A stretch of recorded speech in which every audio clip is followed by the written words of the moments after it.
Are we driving in the car with our window down? That's right. We're using music with our themes now, motherfuckers. We're going full high class on this bitch. Anyways, it's basically the end of the 2022 regular season. We've talked trades. We've talked all sorts of things people can be doing for their teams as we start into the off season. But we are just about to hit rollover. And that means that people need to finish up the stuff that they have on their teams, take advantage of some of these extensions, renegotiations, and otherwise, and make sure that you don't leave anything on the table in 2022 that could help you in 2023. So I've got a excellent selection of experts here to help point out all the things you're doing wrong and advise you on some things that you can do better. Well, not all the best experts, but we've got Eagles, Panthers, and the Broncos on here. And if there's one thing we love to do, it's to tell you all the things you're doing wrong. But anyways, gentlemen, thanks for joining me for this. Happy to be here. Excellent. No, that's good work there, guys. I did the intro, and then I got a bunch of dead air. It's not like we do this every week or anything, guys. That's how we do it. We try. For some odd reason, I don't know. We're all dumb and awkward today. And it's 10 o'clock on a Monday. We're all doing things to help us pull off steam, whether it be podcasting or something.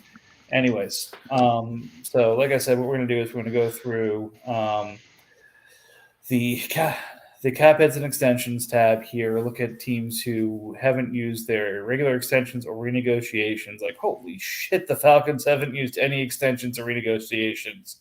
Go through some of the teams, suggest what they should be doing, and then we'll talk about trades near the end, assuming we have time. But again, we always try and make time for trades. But anyways, like I said, if you look at the tab here, cap hits and extensions, from a regular extension perspective, kudos to the Ravens, the Bills, the Panthers, the Bears, the Colts, the Pats, the Giants, and the Steelers. You all have completed your business. You can all sit back, relax, have something nice and cold, and enjoy yourself for the next week while the rest of us scurry around like lab rats trying to finish up what we have left on our plates. For everybody else, you still got work to do. We'll go ahead and start with the renegotiations here and touch base on some of the other things they had to do. And then we'll come back through and finish up the extensions. But like I said, first and foremost, I mean, it's a newer owner, so I can understand wanting to get your feet under you. But look, Falcons, you get a benefit. Together. Yeah. You get a benefit for getting additional extensions because you win your division. Because the timing of this, there's that weird situation where you have 5 extensions and a renegotiation. And for a team that is truly up against it in a cap space perspective, you can definitely leverage this as much as possible right now. So a couple of things, just kind of looking at this. Diggs, unfortunately, with your big contract, renegotiating him is not going to get you what you need, but it definitely makes sense to take advantage of some of these things. Like, for example, Levante David wouldn't help either. Yeah, right. Most of them wouldn't help. The only thing that makes sense to me is just extending AJ Espinosa. He's, 24, 25, 100-point season DN. You could lock him up pretty cheap still. That's true. I almost wonder, though, if it makes sense to try and move one of these guys and get somebody that you can take advantage of renegotiating. So let's see here. Taking a look at this team, Kyler Murray is someone who's about to cost a shitload of money. It's like 35-6, 36. Yeah, I mean, he has the cap room for it. Yep. But that's all he has the cap room for right now. Right. He's going to have a hard time doing that, plus everything else he's got to do here. So from a top salary perspective, what would be interesting is we look at some of the top players who maybe underperformed a little bit. Wow,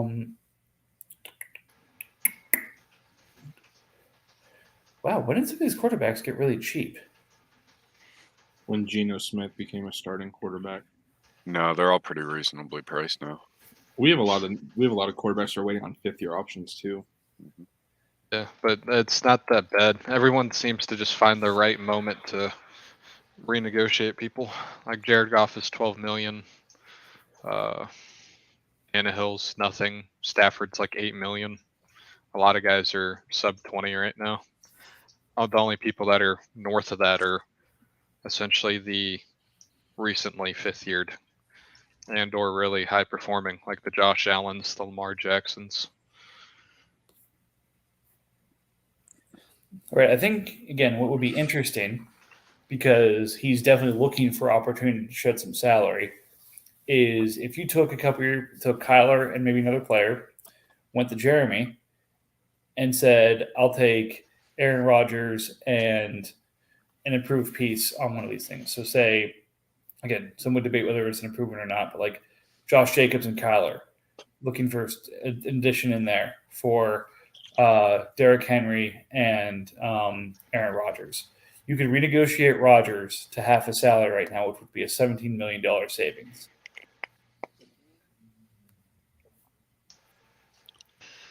It's not a bad idea. The issue is Rodgers worth extending, given that we have the retirement clause coming up? Potentially. And you also just have the thing, if Kyler has a bad season next year, you can just renegotiate then and get Kyler cheaper. So you stay young, don't have to worry about QB at all. Like there's a lot more of a gamble with Rodgers, whereas you can just eat the money for now. Most of his team, you don't really have to pay anything this year. So there's not a huge need for cap space unless you really have some kind of plan to gain other assets to, compete seriously this year, which he should, but it's just, you have to have some kind of plan. Well, again, it's about recycling. So like I said, if you take that and you go to the Packers, maybe it's something like Kyler and Devontae Devontae's not going to get Devontae and Curtis Samuel for Cooper Kupp and Rodgers. Like that's something that extends your window right now, allows you to renegotiate Kyler. Kupp, if I see correctly, is currently at $10 million with 3 years. And frankly, let's eat up some of those years and make sure that you never have to worry about Chris Godwin or Cooper Kupp hitting free agency again. Extend them at a 7.5 and a 10 per year mark, and also make sure that you don't find yourself next year in a situation where they play well, they hit the Pro Bowl, and you might have a holdout on your hands. Yeah, but if you play well enough and Rodgers retires, you don't even have a QB. It's Look tough. at the rest of his assets, though. You think he's going to have trouble flipping Chris Godwin to find a quarterback, especially if he's locked in at 7.5 or 8 million? So the idea of Murray is actually kind of interesting on the renegotiation in the future. So on a 1 year or 2 year extension, he becomes $41 million. If he renegotiates, extended before he can get renegotiated, right? But if he can't renegotiate next year, because you can't renegotiate within a year of the 5th year option being picked up. That was the clarification that I got wrong on our previous podcast about Deontay, because he was a second rounder. You had to go through the season. Like you have to go through the one season with him on the expensive contract, and then in that rollover window between the championship and the rollover, you can. Yeah, so he could get him for $20.5 million going into right. So he could next go year potentially. He could go basically half salary. It's just hard with a quarterback like Kyler moving on from him just because of his running ability. Well, I mean, head coaches don't seem to mind running away from him. Oh, I don't. I'm just saying fantasy-wise, just. Yeah, I mean, he's going to miss the majority of next year, if not all of next year. So you're going to base it off of this year, right? So this year he was QB7, so he's like $25 million on a reno. But it's just an idea. Like if you are thinking long term, and you're not just planning on being a one and done owner, which would suck for sure. That might be a good long term play, because like, how awesome would it be to have a Kyler Murray at $25 million, considering the other contracts that are about to happen? Exactly. So someone who's going to be cap strapped, especially with Adams on franchise tag, makes a lot of sense for Jeremy. So you've got a nice little win-win for yourself there. You can potentially pick up a future asset. Anyways, you guys hate it, but nobody's suggesting a better idea. Any ideas out there, or should we keep moving? I As think the far as- Falcons should renegotiate Eric Kendricks. He's linebacker 25. He's already the 25th highest paid linebacker. So, nice and easy. I was thinking about Curtis Samuel. It was a joke. I He's already that rate. It I would be a waste of a apologize. renegotiation. Fair enough. I was thinking about Curtis Samuel. It's only $2 million, but it's still something. Like, I don't know what he's going to do. He has 5 extensions that he can't use because he's not doing anything. Yeah, I just can't get his draft picks to load. I don't know. I kind of, if he still has all of his picks, especially his higher picks, which I'm not sure if he has them or not. The Falcons? Yeah, because it's not one to load for me. But honestly, I don't think it's a horrible idea to combine some of these linebackers, get some younger assets, do the same thing at defensive end, and just try to draft well and continue. Because he's got a lot of the best young assets just to have in general. So Yeah, if you can just continue to build on those and be as competitive as you can be the first part of the season, after those first 4 games, see where you're at, and potentially buy to get back a couple of older guys elsewhere. But he's got a lot of really good young pieces at the important positions. It's just some of the lesser positions he's really aging out at. So Falcons has all his picks next year and 2 ones this year, Ravens and Chargers. So he's So set. he's in a great nicely. position just to take his linebackers and defense ends, combine them, try to get some younger guys. Yeah, but we're talking about what to do with the extensions and renegotiations. Not He what to just do with this doesn't. draft picks. He just Right. doesn't have a lot of great people to extend, though. Agreed. Well, my thought process to this, he's been trying to get rid of Kyler and nobody wants him. Well, it's really hard for someone just to roster 40 or 35 million Give him the before Pats. even an extension. Like, as an example, give him the Pats. Like, I he's not willing. He doesn't care about no points next year. Yeah, but Pats doesn't have picks or QB to return. He They don't does wanna- have a pick, and he refuses to give it up. I'll take him. Yeah, I've made an offer before, but I'll still Yeah. take him. there's plenty of people that are willing to do it if you're willing to take a potentially considered as such lower pay. Like 125 for Kyler may not be what you want, but it might be the best you're going to get, especially whenever he does hit rollover cost at that 5th-year option.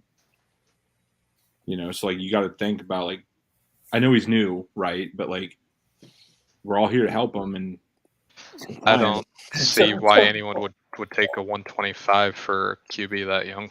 Hold on. Let me just make sure I got this straight.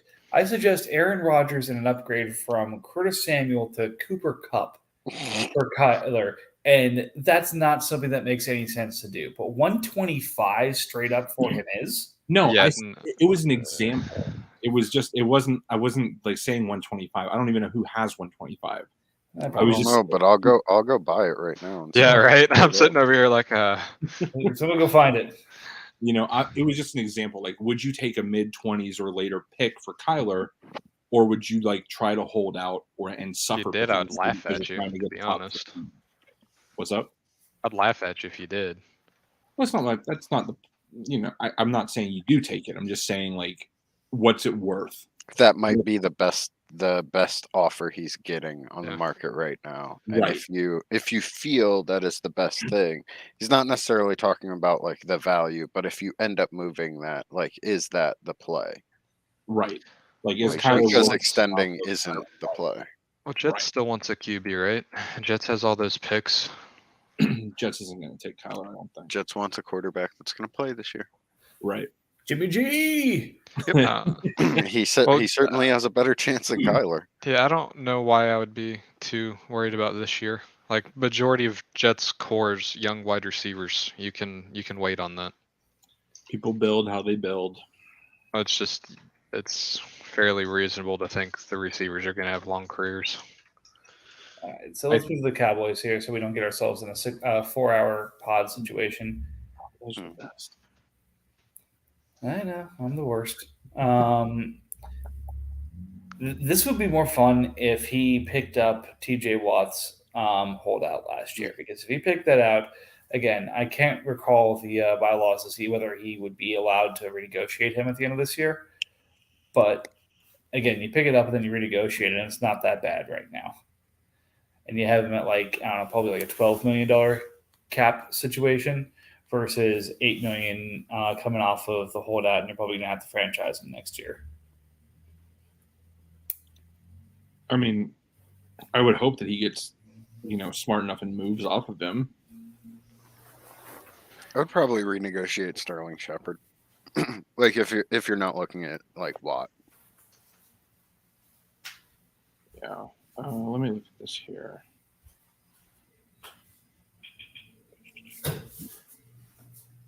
Right. I think the theme we're seeing so far with the first two teams for the non-renegotiation is not necessarily they're feeling comfortable or getting active in trade discussions to get someone to renegotiate. Yeah, they don't really have like anybody standing out that it's like, oh, this is common sense, like renegotiate this guy. They basically need to go buy somebody. Yeah. I mean, Which like I don't even know if there's a huge market of guys that are like quality guys that are renegotiatable at this point. I mean, Monty Hooker,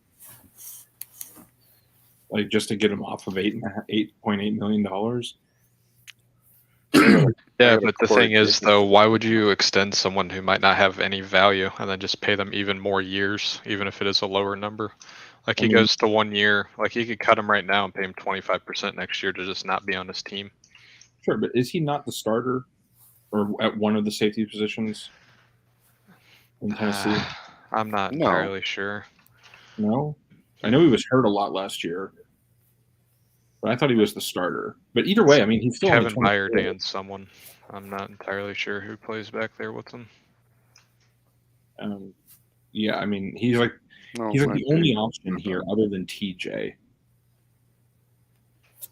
Right? Like, and let me Sterling Shepard, half the price. Yes, Sterling Shepard is another one too. That's true.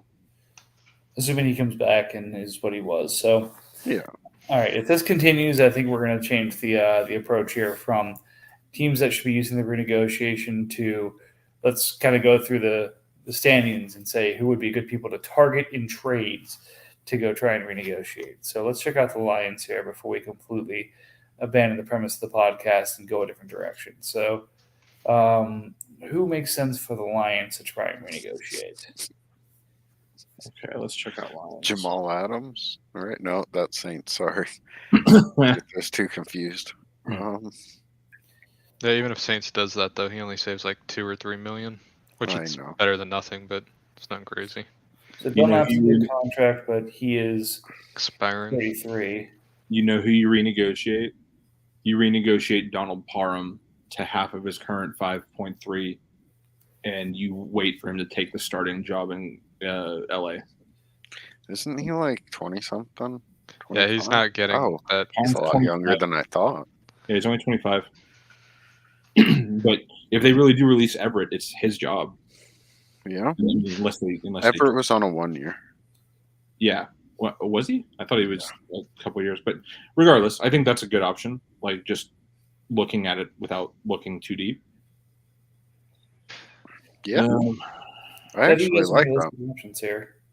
And then there's some good extensions too. Like Palmer, I think was a second-round pick. Oh yeah, that extensions are easy with this. Oh no, he was a first. No, Palmer's the first. Yeah. Oh, well, my bad. Yeah. Yeah. Extensions are pretty straightforward. I mean, you could extend Tommy Tremble if you really want to keep the Tremble train going. You definitely extend Tutu Atwell right now. Yeah. Yeah. Tutu. How many does he have? How many extensions does he have? Should at least have 3. So if he hasn't used any. Lions has 2 extensions left in a renegotiation. Right. So renegotiate Parham, and then what were the other 2? Extend Tremble and Tutu Atwell. Yeah, I actually really like all of that. And he's still got a shitload of cap space left after it too. Hmm. Yeah, you control assets because Trevor was brought in to replace Ian Thomas, so we'll see what happens with the new coach there, if he's got a chance to get that job back, or whether it's going to stay with Thomas. So, okay, great. Hey, we did one. Got Hey, one. you might have a good premise for a podcast Here we go. Nice. if we don't try to shop every podcast. All right, so Packers has a renegotiation still and 2 regular extensions. So I just mentioned Rodgers makes Rodgers. sense for a renegotiation. Makes a lot of sense for Packers too, because he doesn't have a lot of cap space to begin with. And he has Allows you to 33 keep years Love. left. So it's not like, okay, I got to hang on the years here. Like, add the, So, I think there is the good question. I believe Bill brought it up before when we were talking about it. Do you really want to add more years to Rodgers? so what's the year that you I mean, lose? like, I agree it's kind of common sense in this scenario because he's like the greatest like cap value, but Right. just so in what's the year in that they lose the right to lose retired player salary? should be the end of next year. Yeah, but if he doesn't, so you'd be stuck with what, a 3-year, $17 million deal. So you'd have to pay 9, then like 4, and then like what, 2. I think So- for just the It's amount not- you save, it's kind of a no-brainer. Yeah. Not even that. So again, if he hasn't retired by the end of next year, Right. so it would be 2 years at that contract if he doesn't retire next year. Yeah, 'cause- you're right. So yeah, even easier. No, that's just kind of So- a slam dunk renegotiate for him. I'm not quite sure what's happening here, where we're having to recommend to one of the biggest Packer fans in the league that he should renegotiate one of the best Packer quarterbacks of all time. Jerry must be really busy right now. Is Cup still like too solid of a point of an average to renegotiate down from 10? Yes. Yeah, no, you don't touch Yeah. that. Yeah. He's also like he's not old, but like just those 3 years or the next 2 years, like I think you're gonna get the majority of his production. Maybe you tag him for a year or something, but like Mm. I don't think I don't know if you're really adding years to Cooper Cup at this His point. big issue is he just doesn't have a lot of extension candidates. I mean, I would happily take Cup and extend him for another 2 years because, I think his game is going to age well. You think Yeah, so? his route running. Yeah, he's like he'll be that Larry Fitz type to where he'll go from moving all over the field to he can just be slot exclusive for 2 or 3 years. That's Right. fair. The talent level's not really the question. It's just he gets banged up a lot. Like even the year that he won the Touches the Triple ball a lot. Crown, he was yeah. Maybe that was just an overusage, and that's why he was banged up so Well, much. Triple Crown year he had set the record for catches too, right? Or came close. I think he did break it, Yeah. right? He I broke don't Michael know. Thomas's record. I'm not 100% I'm not sure, but if he was, did, but came he close. was pretty beat down by the end of the year. Let's also keep in perspective. In 9 games last year, he had 98 targets. He was averaging 11 targets a game. They didn't have anybody that I- early part of the season. Robinson did nothing till late. Still, Yeah. so say he starts losing targets, and by next year he's getting half of his targets. Oh darn! I've got a former Triple Crown winner who's 31 years old getting 6 targets a game. Like, No, I would prefer that. That's my thing. Like I'm more worried about like just the overusage in the next few years, and then him just completely falling off of a cliff because his body can't do it anymore. Part of If it too we- is just how much they use him as a blocker and how good he is as a blocker too. To where he's taking all those extra hits, all the catches and hits, all the blocking and hits. He You is a mentioned good hits. blocker, but if you look, there's always a couple of Rams that are always like graded really high, like blockers that are receivers. It's how they use their wide receivers more than just like him particularly. Oh, it's like AJ Brown. AJ Brown was the GOAT this year of blocking for Devontae Smith. So what? So he has a renegotiation on Aaron Rodgers, right? Like we'll agree to that. But the extensions. What about Boyd and Kelsey? He's still have Boyd for 3 years. I don't think I touched that. Yeah, Because and Boyd's I mean, Kelsey's going to be 34 next year. I don't- right, but Kelsey, you could extend him for 2 years. I mean, his contract is already the number one, so you're not worried about Pro Bowl or anything like that. It's just going to extend what it's going to extend off of. Finish out his career at whatever his salary is going to be. Don't worry about it. And Boyd is about to get real expensive, especially if Higgins like leaves. If you We- can't find anything else, like sure, you add 1 year to Travis Kelsey, but I don't, I wouldn't add much more than that. What is his actual contract? Because I might actually just extend him through his full contract, like in real life. But no, you're probably right. Kelsey and Cooper make a lot of sense. Yeah. Like the And difference, you're not off target either with whatever happens with Higgins. It's not a bad idea to get Boyd. yeah, I also like extending Dana. yeah. So Kelsey is actually through contract through 2025 with nothing less than $14.8 million in cap hit. So he's not going anywhere. So extend him through 2025, let him finish his career and go on from there. But I mean, that's just an idea. But yeah, Dana's an interesting one. Nice and cheap. Mhm.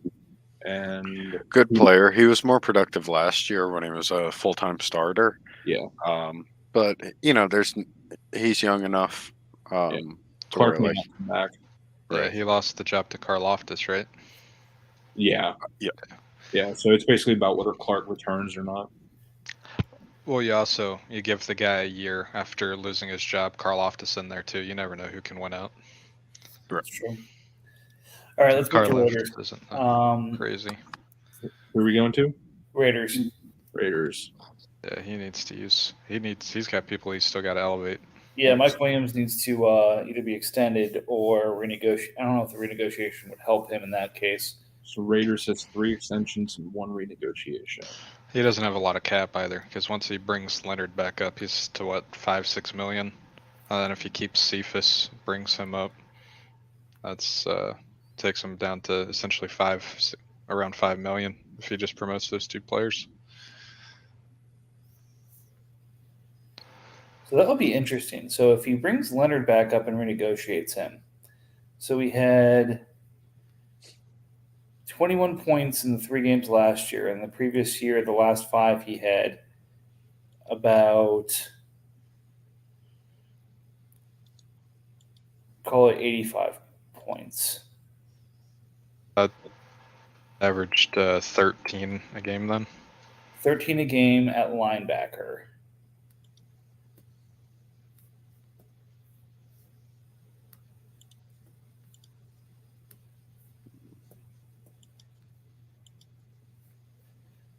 So that would be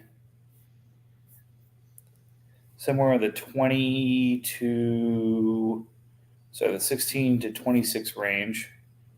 The salary in that range Would be 11 to 9. So you could shave off maybe 2 million. Barely anything. Yeah.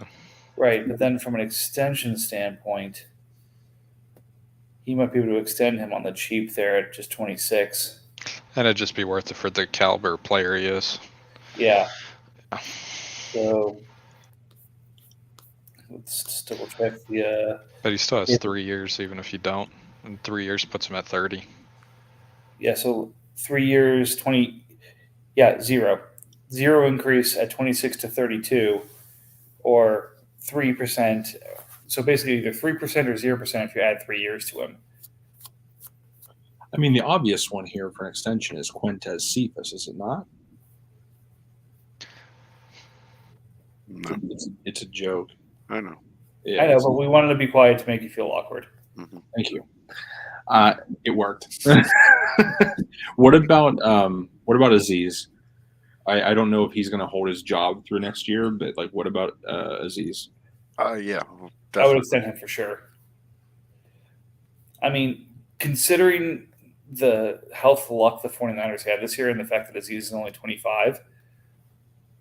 And also, And- what's his name's contract's up, right? Or is it one of their contracts is up this year, right? Is it Aziz or is it the guy you have? I don't think it's Green. Greenlaw? I don't think it's Greenlaw. I know one of their contract is up, I think, this year. Check it out. Spot track. Greenlaw is through 2024. Let's see.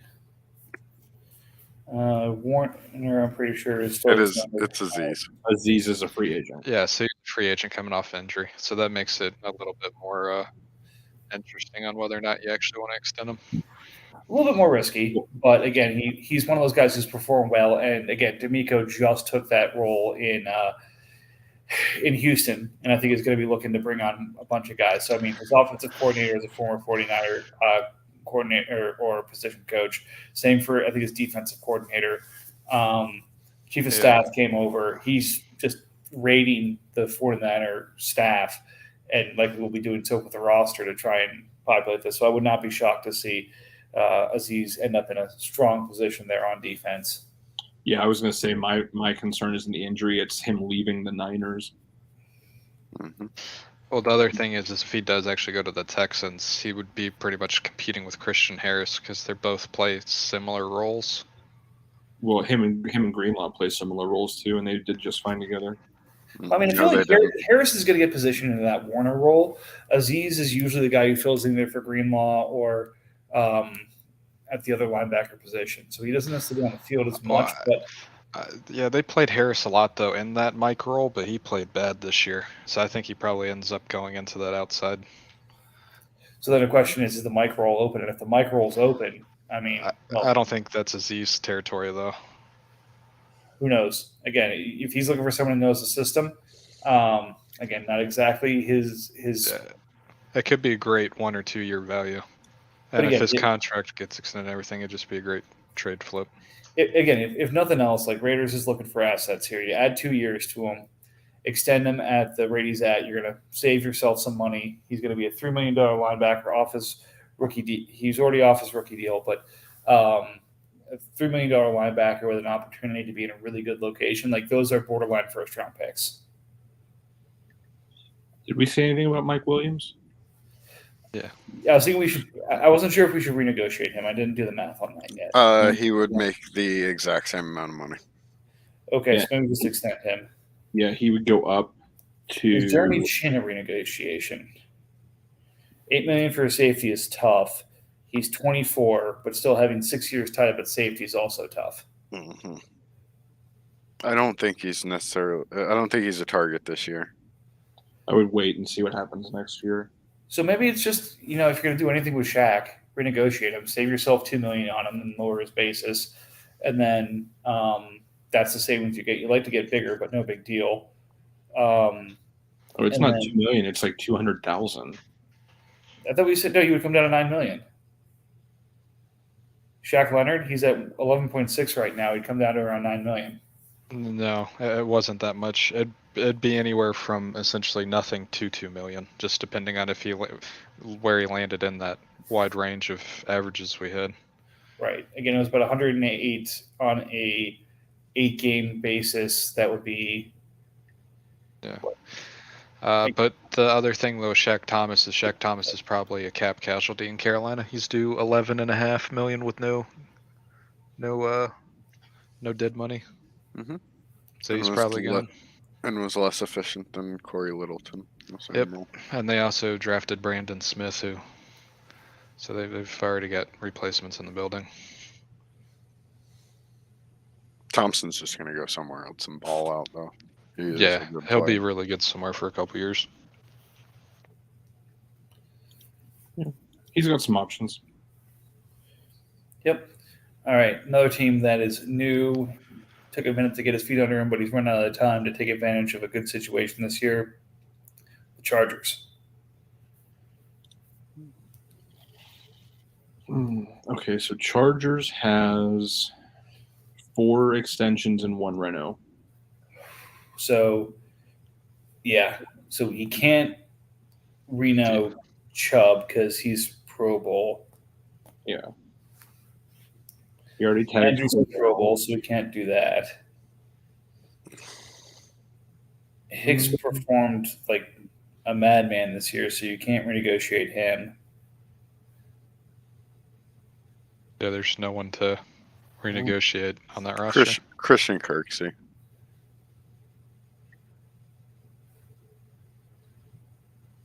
He's the only player that I could that like I look at in my first like look that I could justify adding more years to, and like even that's kind of borderline. Are we talking renegotiation? Yeah. Yeah. Denzel Perryman.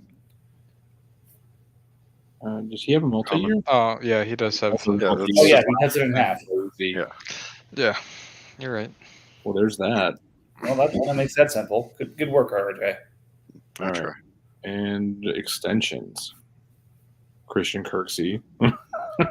Nah. Jalen Ramsey. Yeah, I'd extend her. No, he's a Pro Bowl. I'm no. joking. Yeah, no. He also might not be in LA, and I'd want to see where he's gonna go. So, like, do you extend Andrews? No, No, you what? can't. He's a Pro Bowl. Well, yeah, but he's also the number 2 salary already, so it's not going to make a difference. Yeah, but no, he already has 4 years, so it's fine. He's got 4 years, and he may not be Pro Bowl next year. So You guys need like, I'm just throwing out discussions. putting Yeah. 6 years on guys makes them less appealing. Like, 4 years is nice, but 6 years is like, even if they're studs, it's not. an Sebastian appealing Joseph thing. Day, you probably save a few dollars. Yeah. It's I not was horrible. gonna say It's not Hargrave sexy. and Joseph Day. He really needs a defense end. Robertson Harris might be worth considering just because he should go down. What about Jamal Agnew? Man, Special how many more teamers are years just is going to difficult. continue to be productive like that? As long as he's the kick returner, right? It's just wild. Like, he's been doing this for 5 years now. Basically. You Yeah. definitely like that he's in Jacksonville, but you would only expect him to be in Jacksonville for 2 more years. Because once you get close to that T-Law big money, special teamers are usually the first budget to get cut. I know Hubbardson, Roy Robinson Harris was a bit disappointing this year, but I wonder if he's got 3 years left, so maybe not. He's 29, so yeah, that's probably not exactly what you want to be doing. This is one of those tough ones where like a bulk of the team is kind of older, so it's like hard to justify extending a lot of these guys. Yeah, Roy also has a contract that's pretty likely to get cut or renegotiated. They save $8 million getting rid of him this year in Jacksonville, so there's a chance he doesn't even have a job. Are we thinking anything of Brandon Powell? I mean, he's definitely worth extending, Yeah. like with Agnew- this kind of a roster. Right, because Agnew and Powell might be 2 of his 4. So this was something that I had mentioned like a couple of podcasts ago. Brandon Powell like is almost one of those players that would be better to consciously let turn into a 1 year, because I think you could get like some not crazy value, but a lot more than what he's actually worth to somebody that's eager to trade extend him.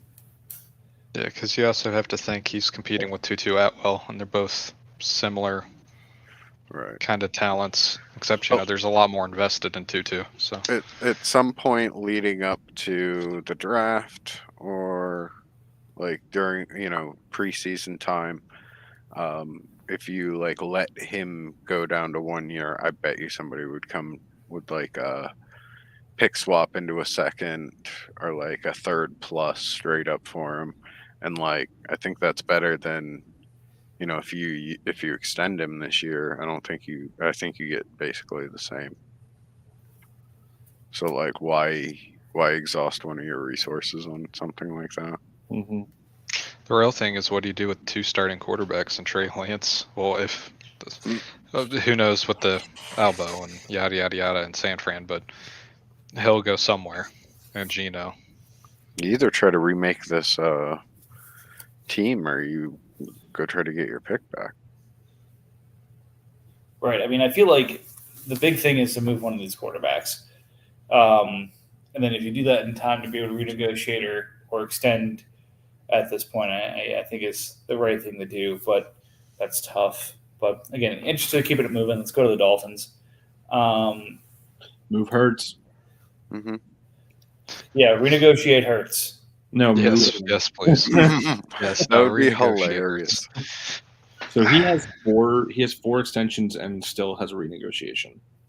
Well, you probably renegotiate Devin Singletary if Singletary gets an extension out of Buffalo, right? Nope. I don't want that many years on a running back. That's insane. Well, I mean, that's the thing. We're not going to know if he gets an extension out of Before it's Singletary. too late. Yeah, you're right. You're right. Going crazy. So, reasonable point. But kind of moving down here into the defense, I think that was something that he was having issues with. So Burns is his Pro Bowler, so we can't really do anything with him. Good linebacking position. Some youth. Chris What Jones is it's probably Ernest pretty Jones, easy. yeah. Yeah. It didn't Jones make Pro looks Bowl fine. somehow, so that's how did Christian, he yeah, not make Pro Bowl with 15 and a half sacks in the regular season? Because there were other productive defensive tackles in this. tackles. Yep. Yeah. In the AFC though? Who else was in the AFC? I'm looking. All the other good ones. Well, no, I had Quinnen, who's number 1, and then I also had what's his name, who's like number 3. I had two of the guys. The AFC had Jonathan Allen, DeForest Buckner, Javon Hargrave, and then Chris Jones. Well, I mean, Chris Jones somehow made it as 8th in points per game. Yep. I don't understand how he produced that much, and yeah, So another he literally had almost 3 times the sacks of some of the other guys above him. He had It's all about that average, though. score more points.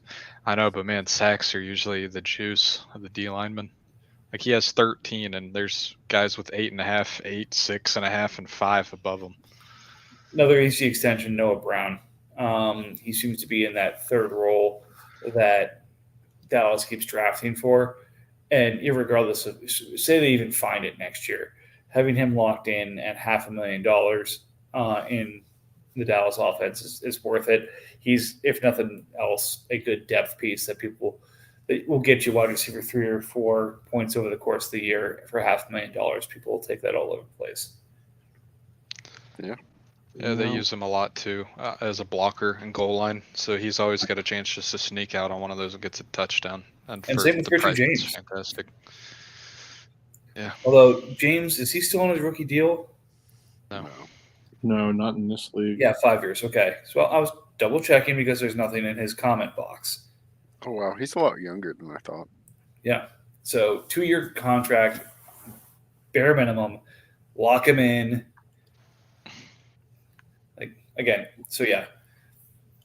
Extend James, extend Brown. Ooh, the problem is he's down to 1 year. What about Cody Barton? He was trash. He produced, but he did not play well. Seattle's probably gonna. I don't know if he gets replaced this year immediately, but he did not play well. So I would definitely say Dolphins, don't rest on your laurels here. You have some really good, easily extendable pieces that you should extend, but you need to consolidate before you can actually take advantage of that. So Probably just cut Anthony Brown, get his 2 contract years. 700K corner. He's kind of falling out with what Dan Quinn likes in corners there, and I'm pretty sure his contract's up. So yeah, I don't disagree with that. But still, he needs a few more years to kind of take full advantage of what opportunity he has. Let's go to the Saints. Wow, this is a hard one and an easy one all at the same time. I think you start by cutting Teddy, right? Take the 25% next year. Yeah, absolutely. So he has 3 extensions and a renegotiation. The only person worth renegotiating is Jamal Adams, and even if you renegotiate Jamal Adams, you're probably saving 1 or 2 million. So let's see, 7.8, and then what were his last 7 the year before? So let's see, 16, 28, 51, 62, 85, 90. So 90 in total. 90 over 7 plus, so it's 98 divided by 8. You're talking about a little over 12. Yeah. 12 and a quarter.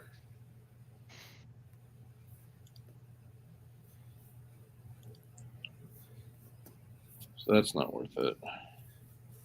Will Fuller, I Yeah, feel, it's no one is else to do it on. yeah. Will Fuller is lost his usefulness. What about Peppers? 12.5, 16. Makes Is DeMarcus Walker worth the renegotiation, or I feel like that's not it. I mean, he's rotational. But so you renegotiate and bring him down to 6. I mean, that's really not it. yeah, 6 for 4 years on a guy who's what 29, 30. He's 28 right now. Yeah, he's Okay. not the ideal guy that you want to stack a bunch of years on, but Yeah. that contract is terrible. He's got tons of cap space though. Right. You know, to make it less terrible, I'd rather have the years on his contract. Yeah. So from an extension standpoint, Darnell Savage is on a really good contract. He's only 25. That's probably worth it. He doesn't really have anybody to use. He needs to trade for these extension pieces. Yeah, I mean, he's got 13 million in cap space. 26 million is mostly going to fall off his cap anyway. Well, you cut Teddy too, and that gets down to what Another 25, 13. 16 million. I think this was the team that I had said a while ago. 16, I wouldn't 42. even really do anything on it. Like Yeah. this team's better off with every single player looking like with one less year on their contract, Right. other than like Kenny Pickett. Yeah, he would have like 70 million in cap space this offseason after everything falls off, the addition to everything. And he's And he got has- plenty of draft picks and plenty Yep. of years. So So that would be a really interesting concept. What if he traded Kenny Pickett for Kyler Murray? it makes it really interesting because he does also have the 104. I don't think Saints is willing to take the points right now. Kyler's knee's going to Oh, keep you out know what? for the year You're next right. I'm sorry. Yeah, Kyler's not even going to play. year. You That's take him, you extend him, and then you renegotiate him next year. That is Yeah, Down that to is- 20. And you get a more proven commodity and probably a better fantasy asset than Pickett just because I feel like Kyler runs better. I feel like Falcons would want more than just Pickett. Probably.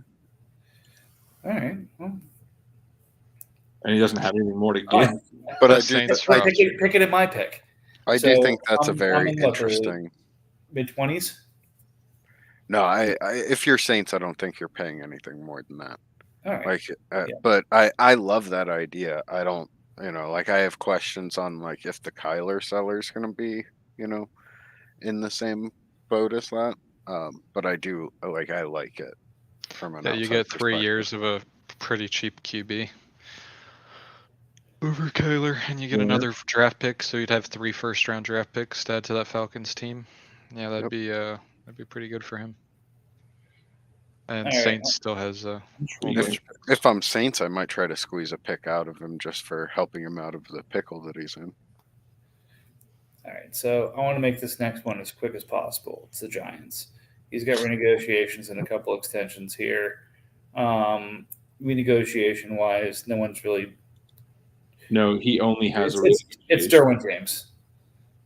Mhm. Yeah, it's just Derwin, It's Derwin. and that's all. Renegotiate him, add him, take the extra years. It's all good.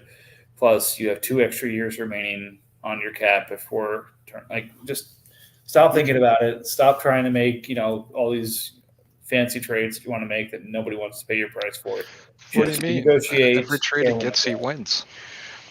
I feel that tidbit was more to call him out on other things than his renegotiation. But, all right, we've said his name enough. There Mentioning you go. him. We can move on now. All right, let's talk about the Jets. Okay, 3 extensions, 1 renegotiation. Well, most of his players are essentially Yeah, rookie they're all. deals or absolute garbage. So then you so so you don't do anything. Yeah, Next. you don't. Yeah, you don't No. renegotiate Lenny. He's got the most draft picks out of anyone. This is the best team that could literally go from 0 to playoffs. So if anyone was going to go buy someone that was available on the renegotiation market, he should be the one that's doing it, just Mhm. because of the amount of talent he does have and the amount of picks he has. right. But yeah, let me see. Yeah, that's another one that it's just like, just let the extensions fall off. There's no point in stressing yourself about finding stuff. Like you're already gonna have so many like new acquisitions with draft picks and things like that. You're not gonna miss the 88 million in dead cap. Oh, if only he had the space to acquire somebody in the cap. I mean, he's got 4 first-round picks this year. I mean, And I a tip bunch my of other hat to picks. him. That's a Yeah. not, was this floor or was this all actual use? Oh no. $12 Yeah, I million think dollar floor penalty. Never mind. Yeah. Oh no, he has over 40 million and okay, shame on him. I thought he put that cap to good use. Nope. He's got a really good chance though to No, do a lot team's in the AFC North. good, but just imagine all the extra stuff he could have done with that 40 million last year, or this past season. Well, I'm Well, pretty sure we've talked to him a couple times. He seems like he's not super knowing of IDP, so that Yeah. might be why there's such a lack of anything on defense. Yeah, But- and that all falls off. Yeah. Like that all goes away. That's incredible. All right, let's move to 49ers. Okay. So he's traveling the world right now, apparently. Yeah. I Okay. mean, that's Pretty awesome. his job. Yeah. I mean, he's a bit of he's I think either current or former military. I think Air Force. Does a lot of work there, but he's also one of the more handsome individuals that I've ever been in a fantasy league with. So not going to say more than that, but yeah, he's definitely an international man of mystery. Good to know. Good to know. Well, he should trade me Michael Gallup. Dude, I've tried so many times. I was gonna say, is that worth renegotiating? Like, can he reno that worthwhile? I think that's a middling enough asset to where you're okay paying 1 year of that salary, 1 more year of that salary. But yeah, you could renegotiate it down to about half if you wanted to. But then have 6 years. That's Yeah, fine. which is 5 painful. at rollover. Well, it'd be 5, but And towards the end of that, you're paying him a bunch of money, and he's putting up like 88 points a season. And So I wonder if it's time to do the extension for Noah Fant right now. So you have the cap space, you have the year space, you execute it right now. so Whatever happens next year happens. If he's bad, being out snapped though. Right, but it's more about long term. Like you can renegotiate him down after next season. like so, if you think about what tight ends go for on the open market here, You're not wrong. if you have a sniff of a starting role on the open market here, you're making 15 mil. So if The you have a tight end chance, market just gets hard for me because of how good this class is and the next class is at tight end. oh, I agree to disagree. Yep. Anyways, just going back off of past before we get into the evaluation of current. You lock him in. I think he's at 11 or 12. You let things transpire. If things change for him in Seattle, cool. If not, he's gonna leave or he's gonna walk in free agency. So you have an opportunity to then renegotiate him. There's plenty of tight ends who have been top prospects in their first location that have either been traded or walked into their next location and been quite productive. Yep, I agree. That's true. There's a lot of them that also don't though, like OJ Howard. But no, you're not wrong. You just have it right. It's a position that takes longer for them to develop and do stuff, and he hasn't really had any help where he has been. OJ also his leg basically exploded, so he's kind of Yeah. he went to his second team as a shell of himself. So the other guy I think makes some sense. From RJ's point, he's not the number one in his rotation anymore, but I think at $5 million, he's still worth extending and kind of keeping at that price tag. Is Sam Hubbard? I think you extend him, he's going to stay under $7 million. in that situation, and he's not a DN1, but with him and Aiden Hutchinson, like you get one more good rotational guy, and you're looking very strong at the end. Or you flip it, and you probably get pretty good value for him at that price tag and that performance.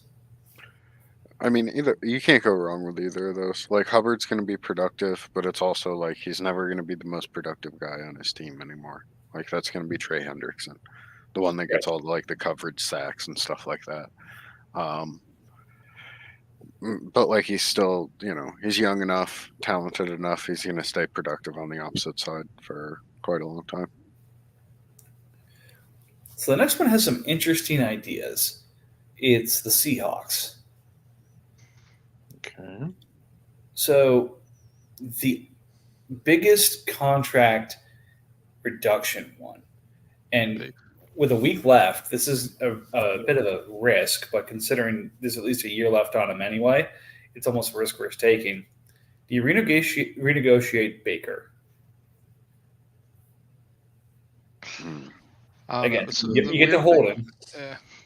The weird thing with Baker is his entire time in Cleveland, he had the best adjusted completion percentage in the league. So in other words, balls actually on target. He was the most accurate quarterback in the entire league the whole time he was in Cleveland. Accurate. He's just he's a tremendously accurate QB, which that's hard to be. It's hard. Yeah, he's just not. He's average, but he's got killer accuracy. But he's not going to play for as long as Stafford's healthy. Well, part of it is he didn't get a lot of help. Like whenever you get drafted by Cleveland as your first team. So I feel like he's going to end up in that role of like QB 33, which is that quarterback everyone goes to saying, all right, I've got a rookie coming in, or I've got someone I'm trying to compete against, or whatever.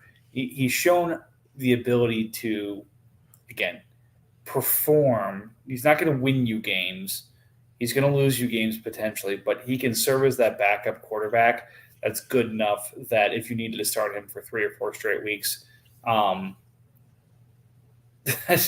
don't know what adjectives to use here. The new Carson Wentz. I would say I would prefer Baker to Carson Wentz. He's going to be like a mix between like a Ryan Fitzpatrick and a Jacoby Brissett. Right. So that's kind of what I'm thinking is you go get him and think of him in that role. So if you renegotiate him to $16 million, someone gets hurt and he ends up in a starting role next year at $16 million, he's an easy flip for Seahawks to a team who's willing to slot him right into that role. Like, again, look at like Deshaun Watson this year. At $28 million, nobody wanted to even touch him. At $14 million, people are dedicating trade baits to try and go get him. So things can change quickly. No, I'm trying to trade him Cooper. I want him to take Cooper from me. I'm going to take it how I want to take it. Trust me, I'd love to have him, but he won't trade him. Honestly, he will not with Brock Purdy being in his situation. But yeah, honestly, he doesn't have anything to do here. Like, I mean, he could do Jordan Poyer, but the dude's 31 years old. So what's the point? Well, you get that $11 million off AJ retiring, which is nice. I wouldn't actually mind extending James Smith-Williams. Did you say James Smith-Williams? Yeah, James Smith-Williams I would extend. Yeah, I like that too, just because, Chase Young's had this very, very, very long rehab. And word is they're not going to offer Chase his 5th-year option. Yeah. That's not surprising. So you got a guy like Chase Young who's all promise but can't stay on the field. But you have a guy like James Smith-Williams who's not all-star but productive, who you extend, and he's potentially $1 million player who scores 80 points at the end position. Yeah, the salary's worth it no matter how much he plays. Well, right, while everybody's down on Chase Young's, Pat's hit me up. I'll buy him. I was really surprised what Pat's paid for him. So I can't buy him because I traded it to him, but I'll buy him from whoever buys him. Just a buying circle of Chase Young. I like it. All right. Exactly. I can't quit him, no matter how Oh, yeah. hard I try. I have That to pull Ohio up State Cap's fandom. roster. All right. Last but not least, we have the Tennessee Titans. Okay. Well, that should be an interesting roster. Well, It's with not Tom Brady good. retiring and having officially submitted his papers, I would say he's off the board here. 71. Dude's gonna have like 90 million in cap space. Is Justin Simmons not the immediate renegotiation answer? That's just the age. Yeah, that's the thing there. It's age associated with that. Age, big contract. I think he's about to get into the years where they don't have to pay him as much. Denver's not great. He'll probably Then you- get traded. I wonder Then if Vander Esch for renegotiation. He balled out this year. I would have said hard no last year, but I like him this. He played 15 games and scored 133 points, so he averaged less than 10 points a game. Yeah. He played really well. The only issue I have with it though is he's already on a 4-year. So if you did renegotiate him and all of the issues he does have with his neck and everything, it's a long time to be paying a guy who looks like he's gonna have a shortened career, even with the bounce back year. Oh yeah, no, I get it. Again, there's a lot of risk associated with long term for him, but the ability to get him locked in. I think Tyus At that Bowser's price. probably being slept on because he didn't play much this year. Tyus Bowser. Yeah, because it's gonna be him and Ojabo more than likely going into next year, and you just go back to 21 and he had 7 sacks and was looking like he was coming on, and then just could stay healthy this year. Didn't play a lot, Curious. so I'd probably do him. So if I go average for the top 100 linebackers, Vander Esch ends up in 69, dude. That's all you need to know. Obviously, that's your answer. Done. Like, So, nothing else to talk about. 69th linebacker, 2.6 million. So you cut him Not a in half. question. You'd also just gain a lot of value when he goes to a different team too, potentially, for just flipping him for something else. Plus, I mean, seriously, 69. What are we even talking about, Bill? Yeah, it's sold right there. Exactly. So, you know what? We've talked a lot about the extensions here. I think everyone kind of gets the concept here, what they should be doing. We're an hour into it. Let's get to the trades to make sure we get those done this week and reward the people who are putting the effort in to make their teams better and hopefully incentivize the teams who haven't gotten that done yet to do a couple of moves here while they still have time in the 2022 season. So let's go up here. So our last pod was that Tuesday last week or Monday? It was Monday. Yeah. So I think the last one we had was what, the Pierre Strong deal? Let me pull It up was, trades. yeah, because I think it was the AJ Dillon deal happened during the pod, right? yes. All right. I'm So sorry, I was looking at trying to make a trade. So the Tyler Huntley trade got done the next morning. okay. Yep. Hey, and that was one of those deals that was suggested during this. Hey, what would it take to get Huntley a fourth? Bingo bango. Hey, sometimes we're right on this. Pro Bowl QB, what a steal. Exactly. Panthers and Colts deal. Panthers giving up Herbert, Zeke, and Cooks for Goff, Cooper, McNeil, JOK, and a third. James, since this was yours, why don't you take us through it? The Herbert to Goff, just the cost, the offense around him, the coaching, everything on Goff I just like better. I felt like getting rid of Cooks to Amari was an upgrade because I really like this. I think Watson's going to bounce back, and even if he doesn't, Amari was 240 points. Cooks with all of his injuries and everything, and he's going to get traded, so who knows where he goes, what role he has. Zeke, there's a lot of conflicting reports coming out.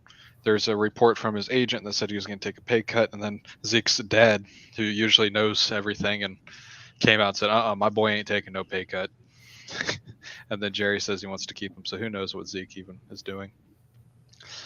So I felt like I just got a better situation with Goff, a better receiver with Amari. I really like Liam McNeil. I like Jock, and a third to just kind of even out values a little bit of Herbert just being younger and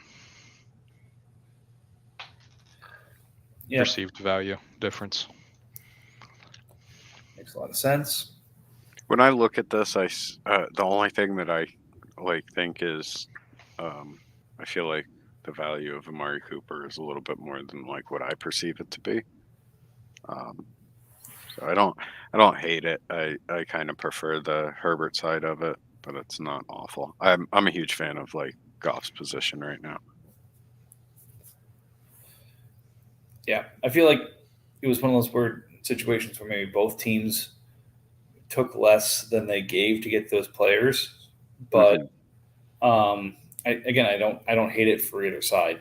To be sure, I think Colts get 3 players that should be productive on offense, and Herbert, who's a young star.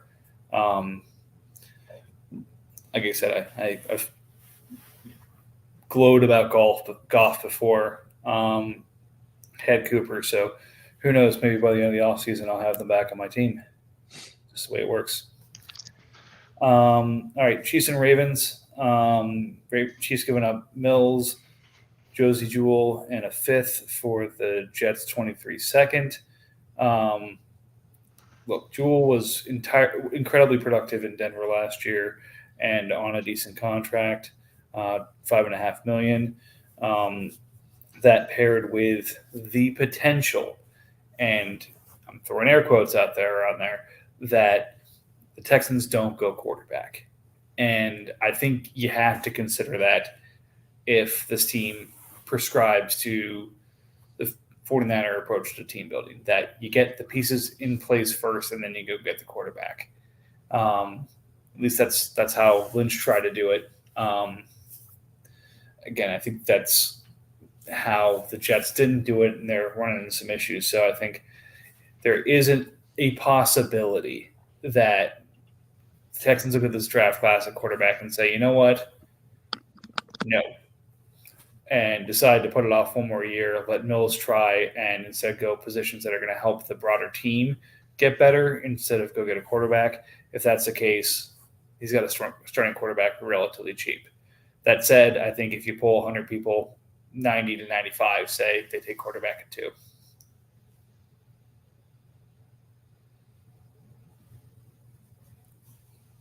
I'm guessing no disagreements. Nah, you're pretty spot on. Really. The only thing I could see is if they I could just see them being a Bryce Young or nobody team. That's fair. All right. This next one was definitely one that got brought up during the last podcast. Took a lot of iterations to get to where we ended up. But I give up Zach Wilson, Joe Mixon, and 2 seconds. A mid one from Arizona and a late one for Atlanta for Kirk Cousins, A.J. Dillon, and Kansas City's 24th third. Again, just from my perspective, I was willing to roll the dice on Zach, but then the Mixon risk of everything going on just led to too much risk for what I was dealing with there. So I made the choice to try and solidify at quarterback with Kirk Cousins and get a lot cheaper at running back with A.J. Dillon. Cost me some second-round draft capital, which I was not pleased with, but I'd rather fix a mistake than let it compound. So did that. I feel good about $24 million for Kirk right now. And then AJ again at $2 million is a heck of a discount until he's due his extension next year. Yeah, I like the trade. I thought it was a little bit of an overpay, which Probably. No, I fully own up to that. I think I'd rather move now, then again, if I move now, it's a bit of an overpay. If Mixon gets cut, then I probably don't get this deal. You know, what if Mixon lands in Kansas City with Pacheco, dude? Oh God. I feel like we've all been playing fantasy long enough to remember every year, hey, he's a free agent. What if he lands with Brady? What Yeah, I if know. Indianapolis Would have been a signs good laugh. Like it's Yeah. what everybody says every time they want to move a player. Hey, he could sign with Mahomes. Dude, what if Bijan got drafted by the Chiefs, guys? Yep. Yeah. Oh my It's gonna God. be good. No, every rookie's going to go to every rookie running back's going to go to the Bills, and every free agent wide receiver is going to go to the Ravens, and it never Yep. happens. And they're both all like both of those teams are mediocre at that position every year. Why doesn't anyone want to play with Lamar? I don't get it. Why doesn't anyone want to coach Kyler Murray? All right, so quick one here. Lions giving a fifth for Carlos Dunlap. Chargers giving him Cortland Sutton for Jalen Tolbert. The Chargers 23 second and the Carolina 23 third. You guys know more about the dangers of Cortland Sutton's knee injury than I do. I was actually a really big fan of his. So I still am. Yeah, Alright, this is a very, very, very cheap Cortland Sutton. I absolutely loved him out of college, but he's gone downhill. Yeah, I mean, So downhill last year with a struggling Russell Wilson was 155 points in call it 14 games. So not wide receiver one necessarily, but top 50 for sure. he is a solid wide receiver too. For what was given up for him, it's not awful, but it's also just it's not very sexy player to go get. Yeah, but you don't need sexy to win. Like if we've seen anything in this league, that's the truth. Yeah, but I want to win in a sexy way. Who doesn't want to get sexy? He doesn't want Trubisky as his QB. No, That is as sexy as it gets if you're going to win a title. Dude, go get Josh Johnson. I'm telling you, he's the real deal. He'll be on team 17 next year, and he's Oh my MVP. He's gonna Oh. make Geno look like a scrub. you are saying beautiful things right now. You know what my first memory of Josh Johnson is and how I have always loved him as a player. Did you ever play the NFL head coach franchise? Yeah, Yes. So he was always on not the one with Leinart, but the one that was Matt Ryan's class, the second version of it. Josh Johnson was always the cheat code. You could get him in the late second, early third round, and he had 95 potential in the Mike Mart system. So you go and do a whole bunch of other shit in the first two rounds. You take Josh Johnson, and sometimes he actually went undrafted. So you do that, you get a 97 potential quarterback, and you just hack the game. So that was my first exposure to Josh Johnson. That is remember not him what in- happened in real life. Yeah, I remember him in Tampa Bay with God, who was that quarterback they drafted? Who's absolute scrub? For Jameis Jameis. Winston? No, There's before so Jameis. many of them. you're talking about Mike Glennon. No, The Josh giraffe. Freeman. We call him the Yes, giraffe. yes, I was going to say, if it Freeman. was Glennon, we'd say the giraffe. Yeah, Freeman was a disaster. Yeah, fact. and he was and Josh Johnson was his backup, and somehow Josh Johnson's still in the league. He's Great. 38, right? He's up there. He's also played like in the AFL, the XFL, Canadian Football League. So, all right, moving down. We'll combine the next two. So, Broncos giving Hollywood for the Chargers first to the Pats, then turning around and trading that first for Deontay Johnson. So, basically, Falcons picks up the Chargers first. The Pats picks up Hollywood, who doesn't have a quarterback next year, but is going to cost a lot more money. And Deontay goes to the Broncos to get renegotiated, and already has been. So kind of win all around. Pat's trying to lose points. Broncos trying to make sure he uses all of his extensions and renegotiations, and Falcons trying to flip some of his pieces he doesn't want for draft capital. So kind of works for everybody.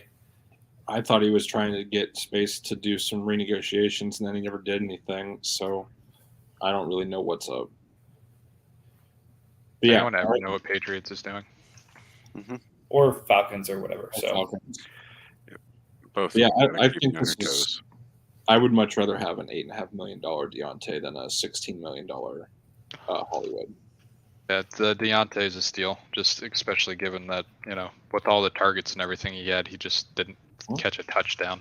It's pretty easy to see positive regression for him next year with Pickett second year in the system and everything. Yeah, it's gonna be fun. It just comes to, though, it does feel like you downgraded a tier and all you got was a slightly cheaper player, because Hollywood's just got that best ball. Any week he could go out there, have 200 yards and 3 touchdowns with his speed. Sure. I prefer Hollywood, like, out of the two, but I don't think it's awful. Like, I think if somebody's like, It's definitely no, I prefer. not. It would have just been nice if you would have got like a 3rd round kicker, just anything back with. Yeah. third But round kicker. tried to We're give talking him about a- kickers for thirds. Holy shit! I want to play in this league where people are taking kickers in the 3rd round. I tried to give him one of the lower picks, but he wasn't having it. So I mean, Bill, you prefer Deontay, so good on you. All right, the last 3 are really quick. Kenny Ngongwu and a 5th for Jalen Guyton, a 4th for Jair Alexander, and a 4th for Montreal Washington. So not major pieces moving around, potential productive pieces on the cheap for extensions or otherwise. But when they're 4th and 5th, they're not necessarily things that we're moving major needles on right now. All right, so that was a very productive hour and 15 minutes. So I hope you all learned something here. I hope you're all going to get out there and take advantage of these extensions and renegotiations that you have before you lose them. Remember, next week is the rollover. Get players activated off of your IR, get players activated off of your taxi squad. If you don't have them activated by the time that we start rollover, then guess what? They're gone. So look at those and make sure you get your stuff used in terms of renegotiations and extensions, because it's closing time, boys. We're about to roll over to 2023. It's going to be a fun year next year. It'll be nice for everybody to have cap space again. And, I'm looking forward to it, but we got to make sure we don't leave things on the table.